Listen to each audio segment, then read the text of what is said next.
E hoje é quarta-feira, você já sabe, é dia do quadro Semente do Bem. E é com grande prazer que eu recebo mais uma vez ele, Irã Jacó. Hoje falando de um tema polêmico, Não hein, é, Irã? Roberto? Pois Então, é, tudo vamos bem, falar Roberto? do tema maldição e bênção familiar. Se ligue no tema. Maldição e bênção familiar. Meu boa tarde a você, meu amigo telespectador. Uma boa tarde a todos, né? É um tema, assim, que a pessoa pode ficar, assim, impressionada, mas a gente tem que explicar bem o que significa isso, né? Até lá em casa mesmo, a minha esposa falou, você vai falar de maldição familiar, Irã? Eu falei, vamos estudar primeiro o que significa isso, porque às vezes a pessoa, né, cresce com essa má impressão de uma palavra ou de uma situação e às vezes não é bem o que ela está pensando. Mas E conhecimento é fundamental. Claro, né? eu gostei de ter estudado esse assunto. Quero mandar um abraço para uma pessoa aqui que está me acompanhando sempre pelo Facebook, que é a Rosimar Silva. Um abraço para você, Rosimar, muito obrigado pelas suas palavras. Então, maldição e bênção familiar. Olha, primeira coisa que você tem que saber é que não se trata de coisa de macumba, nem de mal-olhado, nem de despacho, nem nada disso não. A maldição, a palavra está dizendo, maldito. A palavra que foi mal falada, mal colocada, mal aplicada, assim como a bênção, né? A bênção é bem, a palavra bênção significa uma bem-ação, uma ação do bem, olha só, uma ação de Deus, um aval de Deus, uma permissão de Deus para que a gente consiga conquistar o que a gente quer. Quando uma pessoa é abençoada, ela está recebendo de Deus autorização para conquistar o que ela quer. Da mesma forma, uma maldição significa uma ação mal dita, mal colocada. O que isso quer dizer, uma familiar? Por quê? Vocês já ouviram falar que muitas vezes a gente comenta, a gente fala, isso é coisa de família, aquela doença, uma doença que dá muito na família do fulano, aquela família tem predisposição para acidente, aquela família tem predisposição para tragédia, tem família que tem predisposição para alcoolismo, isso é verdade? É. Mas isso é o quê? Porque a família está amaldiçoada? Não, não é porque a família está amaldiçoada. Veja só. A gente pode dizer assim, mas o que o meu tataravô fez há centenas de anos atrás, eu sou culpado disso? Não, a gente não é culpado pelo que os nossos ancestrais fizeram, mas o que os nossos ancestrais fizeram e falaram, repercute em nós até hoje. Aí você pode dizer assim, como que isso repercute? Repercute da seguinte forma, por exemplo, existe uma herança genética natural dos nossos pais. Cor de cabelo, cor de olho, altura, não é? Existe uma herança também, assim, digamos, psicológica. Pai e mãe, por exemplo, mais calmo, mais nervoso, mais agitado, mais tranquilo, também passa característica. E tem herança espiritual, que é uma herança, assim, por exemplo, de fé. Pessoas que são ligadas na igreja católica, na igreja evangélica, né, no espiritismo. Isso também vai para os descendentes. De que forma? É pelas palavras.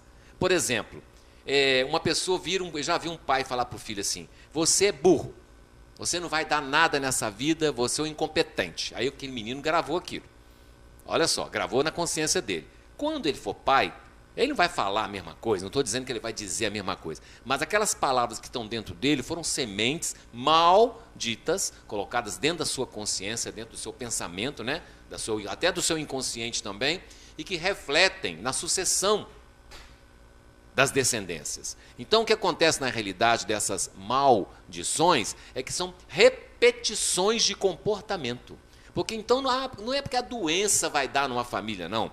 É porque o comportamento de determinada família vai se repetindo e dá predisposição para as pessoas terem o mesmo tipo de coisa. Então, um exemplo. Uma pessoa, por exemplo, que lá 200 anos atrás matou alguém. Ela carregou na genética dela para frente, digamos, uma violência. Então, o comportamento dele passou para o filho na maneira de educar aquele filho. Por que nós somos o quê? Nós somos o reflexo das pessoas. Ou seja, eu hoje, Irã, sou o reflexo de quem? Do que meu pai me ensinou, do que meu pai me falou, do que minha mãe falou, da minha professora, principalmente as primeiras pessoas que entraram em contato com aquela criança que somos nós ainda, revestidos do adulto. Né? Os colegas de turma, os colegas de sala, as brincadeiras que a gente fazia quando criança, aquilo tudo vai o quê? Colocando dentro de nós um centro, que eu já falei que uma vez eu vou repetir, que é falso. Não é o centro real que Deus nos deu, é um centro criado por nós. Porque a gente fala egocêntrico, é uma pessoa que se centra nela mesma. Não tem um centro real, não tem um centro verdadeiro, que é o centro divino, que é implantado em todos nós. Então as gerações vão passando uma para outra. Quer ver? Vamos olhar na Bíblia, por exemplo. Na Bíblia fala, toda hora fala, se eu procurar, você vê, até a terceira e quarta geração. Quando a palavra de Deus fala até a terceira e quarta, não quer dizer que ela vai parar na quarta, não. A terceira e quarta é para dar uma ideia da gente de continuidade. Que tudo que aconteceu lá na casa de Davi veio se trazendo até a época de Jesus. As gerações, são 14 gerações, de Davi até Jesus, não é? E outras coisas também, por exemplo, o dilúvio. Quando teve o dilúvio, Deus mandou o dilúvio na terra, quer dizer, Noé fez a arca, toda aquela geração foi consumida, começou uma nova geração, carregando aquela carga de quê? De aliança, porque Deus fez uma aliança com a humanidade. O que é uma aliança? Uma aliança é uma proposta de uma pessoa com a outra, né? Um casamento é uma aliança. Um homem ou uma mulher tem uma aliança de compartilharem a vida. Então, a aliança de Deus com os homens existe? Existe. Mas aí o que acontece? Na desobediência humana, que é uma das coisas que nós mais fazemos na vida, ser desobediente, na desobediência humana acontecem as maldições. Na realidade, maldição é consequência da nossa desobediência. Como teve no Êxodo, no Moisés, levando o povo para a libertação do Egito, o que aconteceu? Quando Moisés estava lá no Monte Sinai, ainda recebendo os 10 mandamentos, o povo se rebelou, desobedeceu, começaram a cultuar imagens no bezerro de ouro. Aí Moisés chegou e ficou decepcionado com aquilo, mesmo assim conduziu o povo durante 40 anos. Aquela geração teve que andar 40 anos no deserto para ser consumida, até desaparecer aquela geração que cometeu o pecado, que na realidade o pecado é justamente a maldição que a pessoa faz. O pecado é desobediência à palavra. Então você vê só as consequências de geração a geração que vai passando. Quer dizer, uma pessoa lá atrás influencia o comportamento nosso aqui hoje. Por isso que existem essas predisposições familiares que se chama maldição, que na realidade é uma repetição de comportamento, de sentimento, de atitude, não é? De erros, muito bem falado, principalmente de erros. Então, Roberto, existem palavras que a gente não deve falar nunca. Tem palavra quando a pessoa fala, eu fico todo arrepiado. Quer ver uma palavra? Eu vou ter que cobrir essas palavras depois. Porque se você observou, eu coloquei assim, maldição e bênção. A gente sempre fala uma palavra negativa primeiro, depois fala positiva. Para a positiva cobrir a negativa que foi falada, para não deixar a palavra solta. Porque a palavra ela é a semente de tudo. Tudo que existe no mundo é palavra. Nós somos palavra, Deus criou o mundo pela palavra, nós estamos criando a nossa vida pela palavra que nós estamos falando. Estamos construindo, aliás, melhor dizendo, destruindo ou construindo uma vida através da palavra que a gente fala. Então tem palavras perigosas, por exemplo, desgraçado. É uma palavra que a minha avó fala, não fala essa palavra dentro de casa nem em lugar nenhum. Vai para o diabo que te carregue, olha só, vai para o inferno. São palavras burro, imbecil, né? Idiota. Tem um peso, né? Não é um pesado? E você traz, a pessoa traz para ela também, nada meu dá certo. Pobre não tem vez, eu sou infeliz, tudo meu dá errado. Aí a pessoa vai falando aquilo e vai se amaldiçoando. É a frase que todo mundo fala que a palavra tem poder. Ela é o próprio poder, entendeu? Então a pessoa vai falando aquelas coisas, às vezes, danado. Eu uso essa palavra às vezes. Nossa, o fulano é danado, né? Danado, assim, a gente dá a entender que a pessoa, assim, esperta, inteligente. O danado, sabe o que significa danado? Significa treva. Então a pessoa fala assim, que se dane. Olha só, está falando para a pessoa ir para a treva, ir para a escuridão, para afastar de Deus. Então Jesus, o nosso mestre, que foi crucificado, eu vejo que quando Jesus se propôs, porque ele deixou ser crucificado. Jesus, se quisesse, ele não ia ser crucificado. Foi porque quis. Para quê? Para receber toda a maldição da humanidade. Na hora que Jesus se colocou na cruz, que foi crucificado, ele recebeu a carga de maldição de toda a humanidade e fez essa proposta de aliança para nós do cristianismo.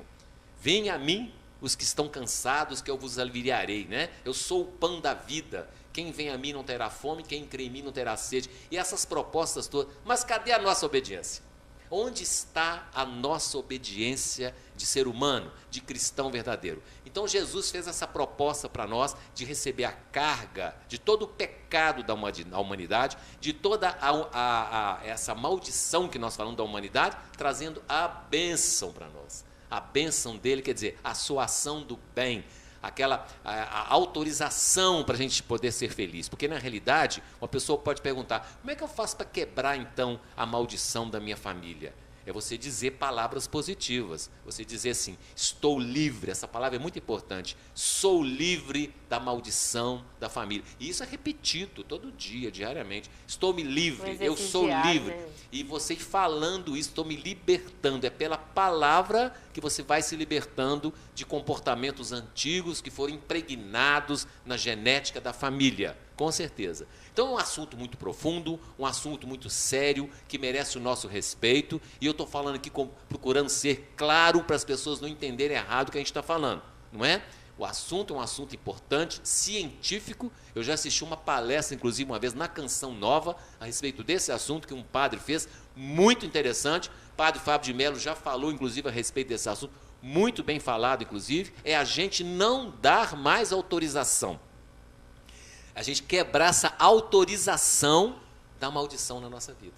Ou seja, você fala assim, você não tem mais autoridade sobre a minha vida. Quem tem autoridade sobre a minha vida é o nosso Salvador, nosso Senhor Jesus Cristo. A gente falando que Ele é que tem autoridade em cima da nossa vida, nós teremos bênçãos, bênçãos e bênçãos sucessivas. E vamos passar essas bênçãos para as gerações futuras. Nossos filhos, netos, vão quebrar essa corrente ruim e abrir uma nova fase, uma nova era, um novo momento. E os nossos filhos não são levados, são bênçãos. São bênçãos de Deus, com certeza. Irã, então, um assunto muito interessante. Isso aí, olha, nós ficar conversando aqui, nós vamos virar aí a tarde toda, porque é muita coisa. Mas quem tiver alguma dúvida pode encontrar o Irã nas redes sociais, a gente pode entrar em contato com a gente, sim. Eu tenho vontade, inclusive, de fazer uma palestra a respeito desse assunto, que é um assunto impressionante, é muito interessante, porque quebrou até dentro de mim mesmo uma cisma. Às vezes eu falava maldição, falava que coisa feia, deve ser coisa de macumba, né? E não é. Na realidade, está bem claro, maldição, maldito, a palavra foi maldito, uma ação maldita. E nós queremos bênção. Cobrindo essa palavra, desejo a bênção para você, desejo para você felicidade, desejo que você desautorize essas coisas negativas na sua vida e autorize a entrada de Jesus com seus braços abertos na crucificação, rendendo assim a essa grande homenagem que ele fez à humanidade, que é se colocar no lugar de receber todos os pecados, a remissão de todos os nossos pecados na cruz. Mensagem. Amém. Amém. Mensagem linda, linda, Irã. Então, muito obrigado mais uma vez. Eu que agradeço. Quarta-feira, se Deus quiser. Quarta-feira que vem estamos de volta. Eu ainda não estou deixando o tema aberto, porque de repente algumas pessoas querem mandar um tema pelo Facebook ou pelo e-mail. Pode sugerir o tema que você quiser. Eu gosto de desafio, a pessoa quer propor um tema diferente, um tema mais ousado. É bom para mim, que é mais um motivo para eu estudar e aprender mais. Um grande abraço. Nenhuma. Até quarta-feira, se Deus quiser. O programa vai para um breve apoio cultural. Volto já, não saia daí.